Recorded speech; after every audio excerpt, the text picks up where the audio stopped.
Humans aren't born out of laying around on their asses.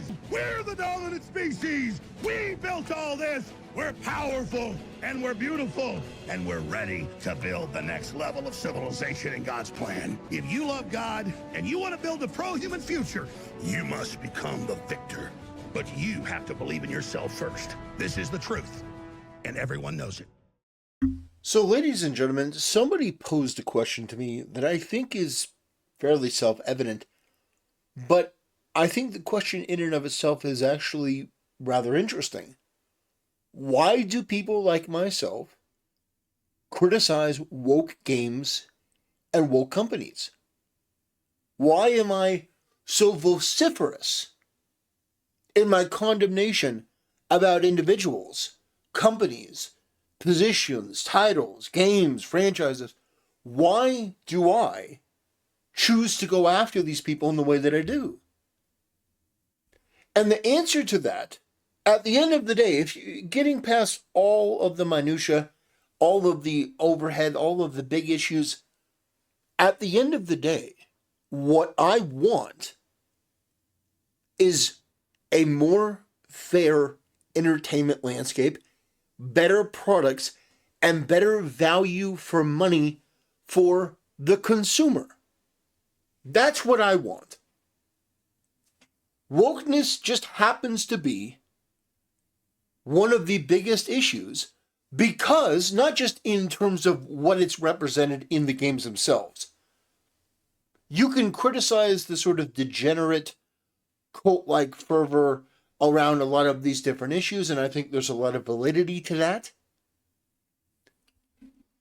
But at the end of the day, when we actually look at what wokeness does to a culture, what it does to an entire industry, it allows people that are unqualified, narcissistic, self-important, self-indulgent, extremely racist, extremely low IQ, extremely sexist, to get into positions of creative control and start making decisions that are not to benefit the franchise, not to benefit the gamer, but actually to spite them.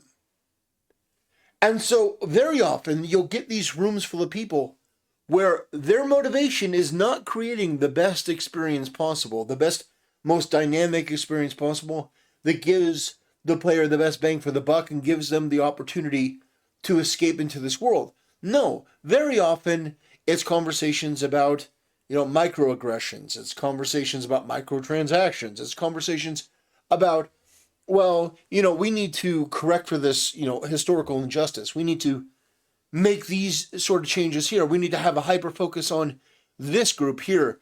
And ultimately what that does is destroy any interest over the long term that a person is going to have in that franchise. Now, wokeness in gaming is not an immediate death sentence to a game that's built up a franchise over decades. That's like a major debuff. It starts with hiring in HR people, mostly women, but also emasculated soy-based men. And when you start listening to their sort of narratives, their bad ideas, and the leadership is too afraid to basically do what any sensible person would do, which is to have security grab these people by the back of their neck and throw them from the building at whatever story they happen to be on. Because some of these ideas are so atrociously bad that one has to sit there and wonder if it wasn't a deliberate intent to damage the company. So if you want to know why I do what I do, if you want to know why some people do what they do, I mean, certainly some people do it for views. Some people do it for click, but of course, that'll be true of any industry, of anything, of Magic the Gathering, of, World of Warcraft, most absolutely. But I think the majority of criticism comes from an authentic place. And that authentic place is that we want gaming and entertainment to be, in a way, better than when we picked it up when we were kids. We want to leave the next generation with entertainment that's just better. And unfortunately, for the past 10 years or so, the entertainment has just not been better. Now, don't get me wrong, there have been individual great games, but the culture at these companies are absolute poison.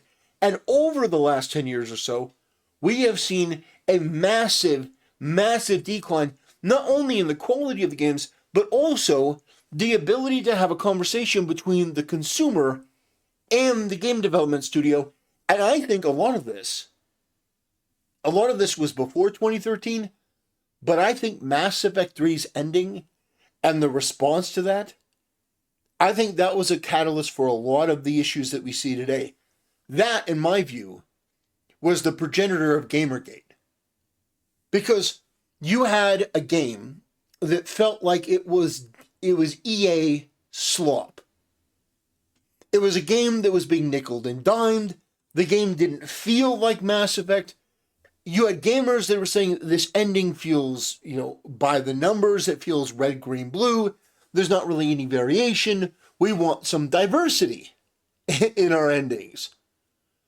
And the endings that we got after pushback were just inferior, incompetent.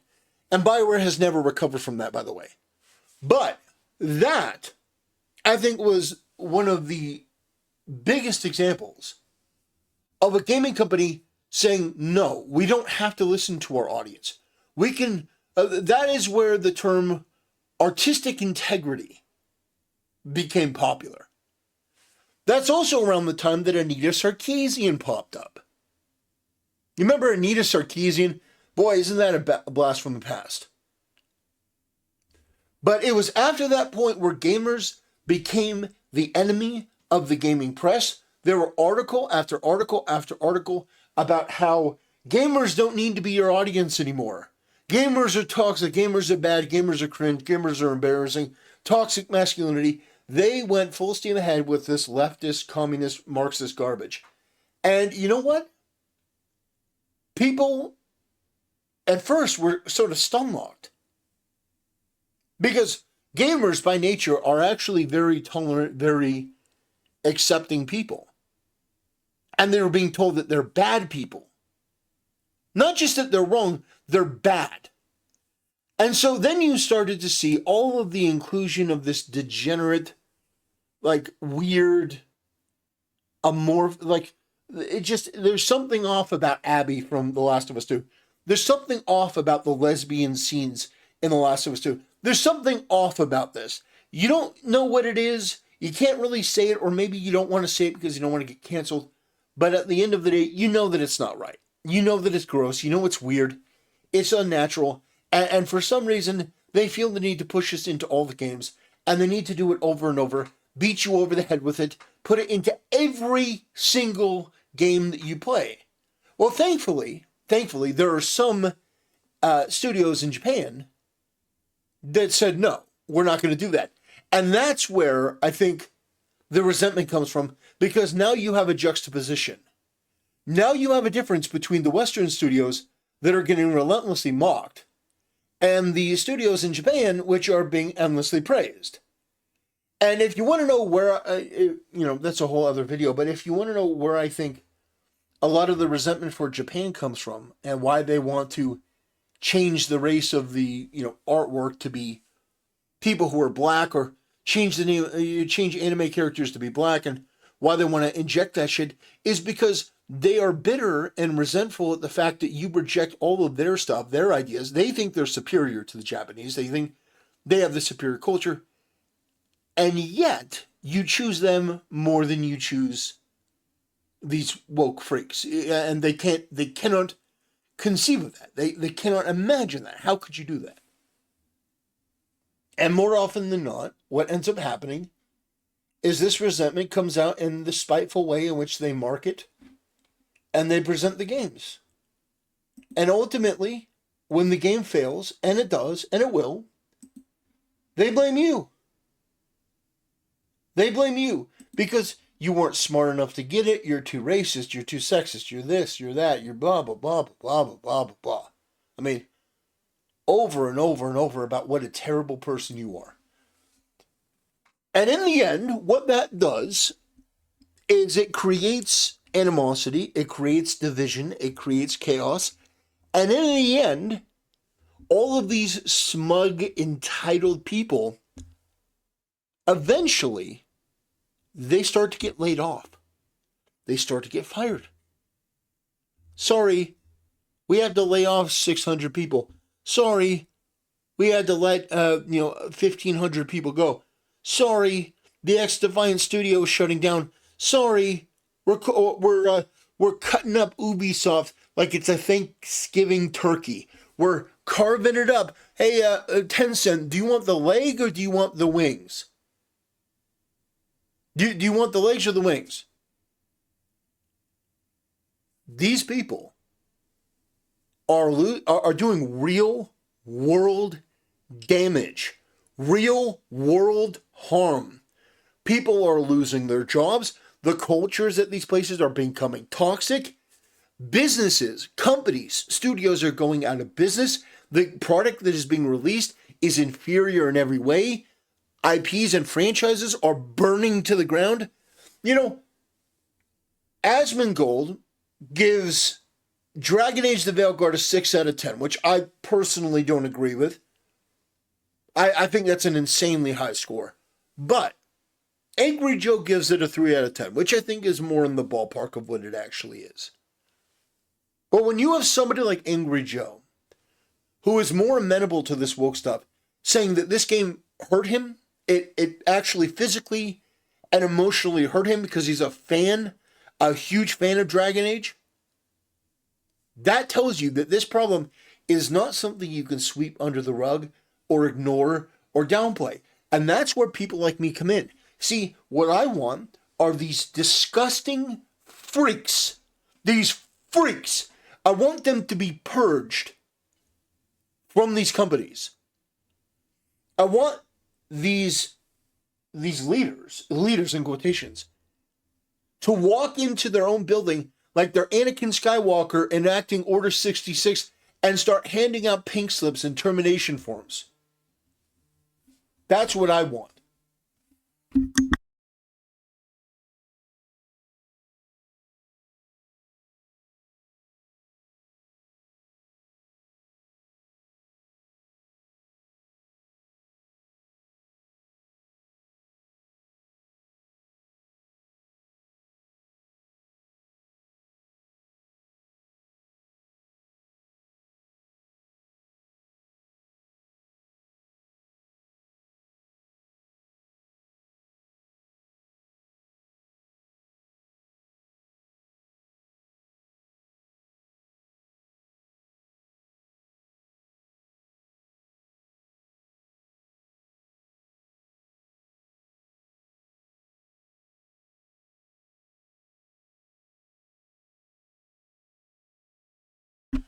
Sorry about that, ladies and gentlemen. That's not something I usually do on my channel, but I had an emergency phone call.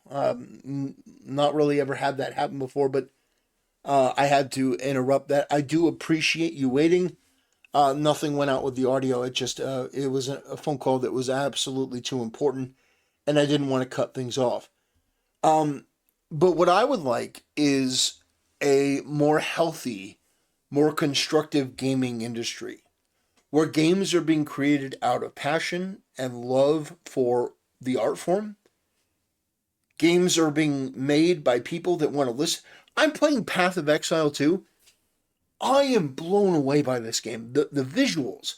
Like, there are criticisms. Like, for example, I will give a criticism. I'm playing a witch right now. I'd rather play as a warlock. I'd rather play as a man. I don't want to play as a woman. I would love a character customization screen. Something where we can design our own character. We love stuff like that.